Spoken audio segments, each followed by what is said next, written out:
I was a shorty, when they taught us stuff, they taught it with melody.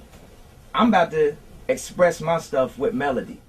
Valentine's Day is just around the corner, so I decided to look at 808's and Heartbreak by Kanye West, as I believe this to be the most underrated Kanye West album. And of course, it gives me a chance to talk about my favorite rapper, Kid Cudi, so let me get into it. Regarded as the most influential album of the modern rap scene, 808's and Heartbreak would be released in 2008. The album would reflect a dark time in the life of Kanye West. The album would be Kanye's first since the passing of his mother, and I feel like this is a commonly known story, considering everybody has talked about it at some point. Kanye West's mom was the most supportive person in Kanye West's life, and after dying as a result of plastic surgery, Kanye would feel a little bit guilty of it. And with the context of what was going on in Kanye's life, the album would start to make more sense, especially considering that he would break up with his fiancée. So when you heard the theme of heartbreak throughout this album, it wasn't necessarily just about death, and it wasn't necessarily just about heartbreak in the terms of a relationship.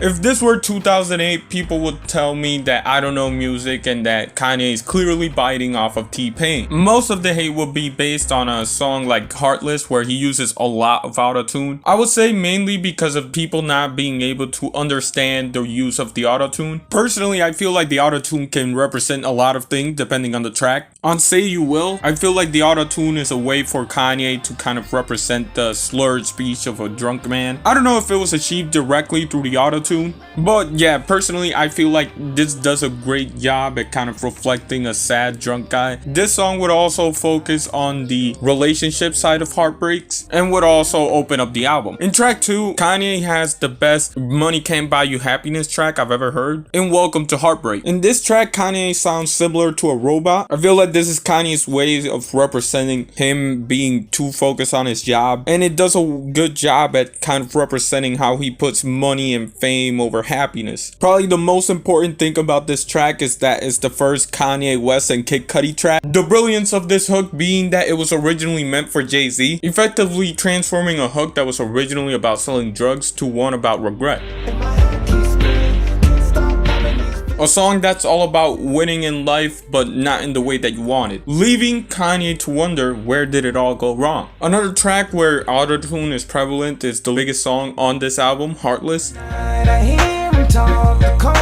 But truthfully, I feel like in this song, autotune is Kanye's instrument of sadness. In this song, Kanye shows a lot of emotions from frustration, anger, sadness, even some sort of denial at some points, which definitely allows us to see the vulnerability that Kanye was going for with this album. I definitely think that this track would not sound right if it didn't have autotune in it. I just legitimately can't see a world where it doesn't have autotune in it. The different layers of autotune in this track is a nice way of symbolizing the different emotions that Kanye was going through throughout the track and basically throughout the album. Now, I'm not saying that in every song the autotune has purpose, but it's definitely something that gets your gears turning in terms of what it could mean based on track by track. As I definitely feel that the autotune that Kanye was using was meant to represent some sort of character.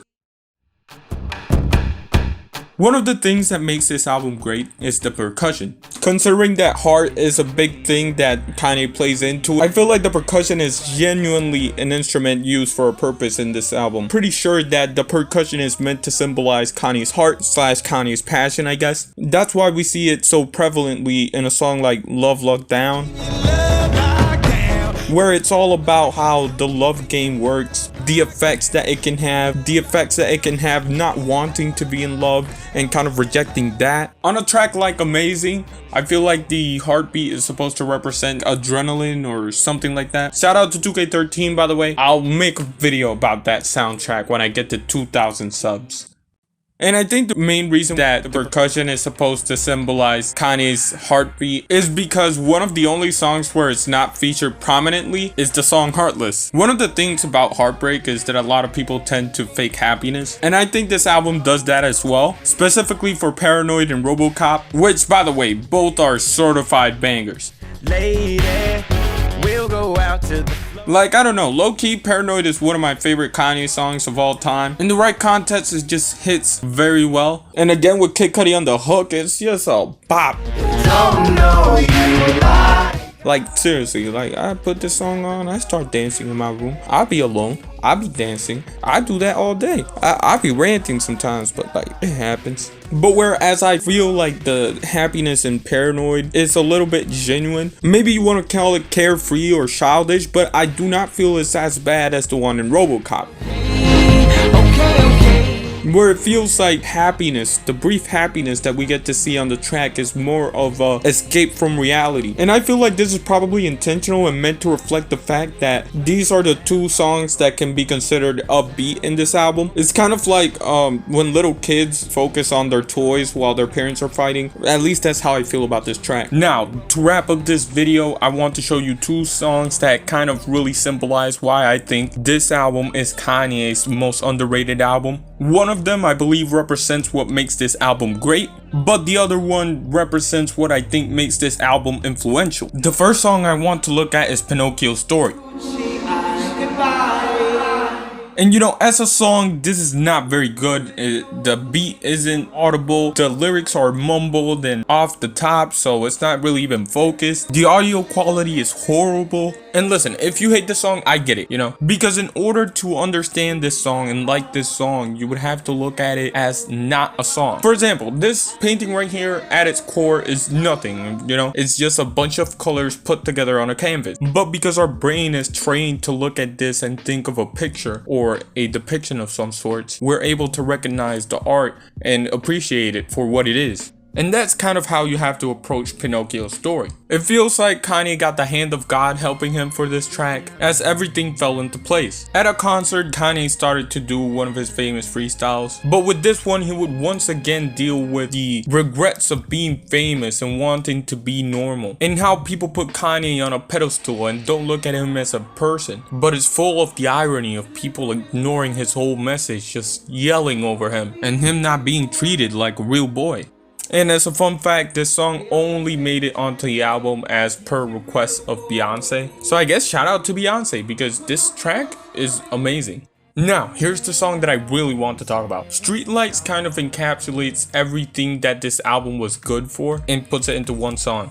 I believe somewhere in the song you can hear the sound of when someone doesn't put on their seatbelt, and a little detail like that for me is pretty cool. But what I believe that makes this song truly special is the lyricism on it. When you're being vulnerable in a genre like hip-hop, there's a couple of like checkpoints that you need to pass in order to not be considered lame. First off, it can't sound overly lame, but the tough part about that is that it also needs to be relatable, which is why I find the lyric like one of the most influential lines on this album. And actually, in researching for this video, I was happy to find this clip.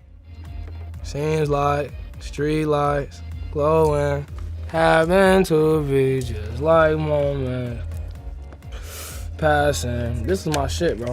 I think like it somewhat proves my point that this was the blueprint for the rappers we see today in the melodic rap scene. And when you listen to the instrumentation, right, the instrumentation kind of takes you on this ride and it makes it feel so special. In my mind, this is what hip hop is all about, using lyricism and instrumentation to communicate a message. And Streetlights does that perfectly for those willing to listen. Which is why I personally believe that 808's and Heartbreak is Kanye's most underrated album. Hopefully I can get this video out by St. Valentine's Day though, because it just happened to naturally happen. So hey, I'll take advantage of the opportunity. Y'all are appreciated, and with that being said, I'm gonna cue the J Dilla.